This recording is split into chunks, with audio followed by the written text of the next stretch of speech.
அன்பு நண்பர்களே, வணக்கம். இன்னைக்கு தோல்விக்கு தோல்வி காட்டுவது எப்படி என்பதை பற்றி பார்க்கலாம். தோல்வியை பற்றி நாம் உள் மனதில் கூட நினைத்து பார்க்கக்கூடாது. ஏனென்றால் நம்முடைய செயல்பாட்டை அது முடக்கிவிடும். தோல்வியிடம் வந்து நாம் கற்றுக்கொள்வது பாடமாக மட்டும்தான் இருக்க வேண்டும் ஒழிய வேறு எதுவும் இருக்கக்கூடாது. தோல்விகளை சுமந்து நடப்பதற்கு நாம் வாரிசு அல்ல. அதை நாம் கண்டிப்பாக மறக்கப்பட வேண்டும். மேலும் நான் வெற்றியாளன், நான் வெற்றி பெறுவேன், நான் நிச்சயமாக வெற்றி பெறுவேன் என்று நம் மனதில் சொல்லிக்கொண்டே இருக்க வேண்டும். எப்பொழுதும் உறங்கும் போதும் உறங்காமல் இந்த தீ நம் மனதில் எரிந்து கொண்டே இருக்க வேண்டும். அப்போது தோல்வி நம்மிடமிருந்து தோற்று ஓடி போய்விடும். நன்றி. அன்பு நண்பர்களே, வணக்கம். இன்னைக்கு தோல்விக்கு தோல்வி காட்டுவது எப்படி என்பதை பற்றி பார்க்கலாம். தோல்வியை பற்றி நாம் உள் மனதில் கூட நினைத்து பார்க்கக்கூடாது. ஏனென்றால் நம்முடைய செயல்பாட்டை அது முடக்கிவிடும்.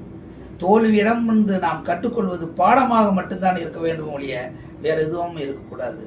தோல்விகளை சுமந்து நடப்பதற்கு நம் வாரிசு அல்ல. அதை நாம் கண்டிப்பாக மறக்கப்பட வேண்டும். மேலும் நான் வெற்றியாளன், நான் வெற்றி பெறுவேன், நான் நிச்சயமாக வெற்றி பெறுவேன் என்று நம் மனதில் சொல்லிக்கொண்டே இருக்க வேண்டும்.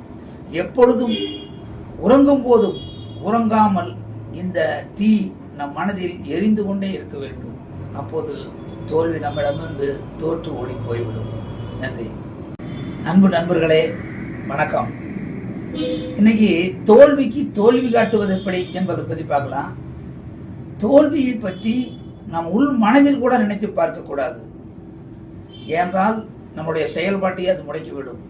தோல்வியிடம் வந்து நாம் கற்றுக்கொள்வது பாடமாக மட்டும்தான் இருக்க வேண்டும் ஒழிய வேறு எதுவும் இருக்கக்கூடாது. தோல்விகளை சுமந்து நடப்பதற்கு நம் வாரிசு அல்ல.